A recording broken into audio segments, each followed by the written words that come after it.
దివ్యాంగులపై జోకులు వేసే ఇన్ఫ్లుయెన్సర్ల తీరుపై తీవ్రంగా స్పందించింది సుప్రీంకోర్టు. కామెడీ పేరుతో దివ్యాంగులపై అనుచితమైన వ్యాఖ్యలు సరికాదంటూ ఆగ్రహం వ్యక్తం చేసింది. సోషల్ మీడియా ట్రోలింగ్ కు చెక్ పెట్టాలంటూ కేంద్రాన్ని ఆదేశించింది.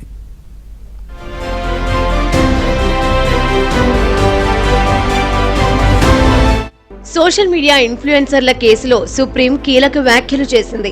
తమ ప్లాట్ఫామ్ల ద్వారా డబ్బు సంపాదించే ఇన్ఫ్లుయెన్సర్లు చేసే ప్రసంగం స్వేచ్ఛా ప్రసంగం కిందకు రాదని ధర్మాసనం తేల్చి చెప్పింది. ఇన్ఫ్లుయెన్సర్లది కమర్షియల్ స్పీచ్ అవుతుందని, వారికి రక్షణ ఉండదని క్లారిటీ ఇచ్చింది. దివ్యాంగులు ఎదుర్కొంటున్న సమస్యల గురించి ప్రజల్లో అవగాహన కల్పించే రీతిలో కార్యక్రమాలు నిర్వహించాలని ఆదేశాల్లో పేర్కొంది.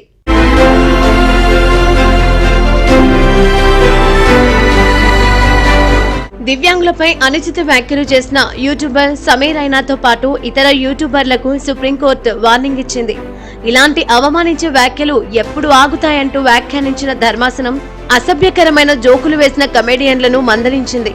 దివ్యాంగుల మనోభావాలను కించపరిచిన ఘటనలో తమ సోషల్ మీడియా ఛానళ్లలో బేషరతుగా క్షమాపణ చెప్పాలని ఆదేశించింది.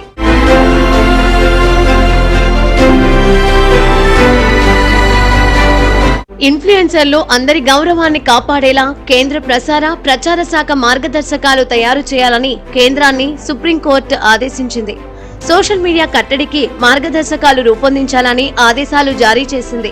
వికలాంగులు, మహిళలు, చిన్నారులు, వృద్ధులను సోషల్ మీడియాలో అవమానించే వారిపై తగిన చర్యలు తీసుకోవాలని కేంద్రానికి సూచించింది.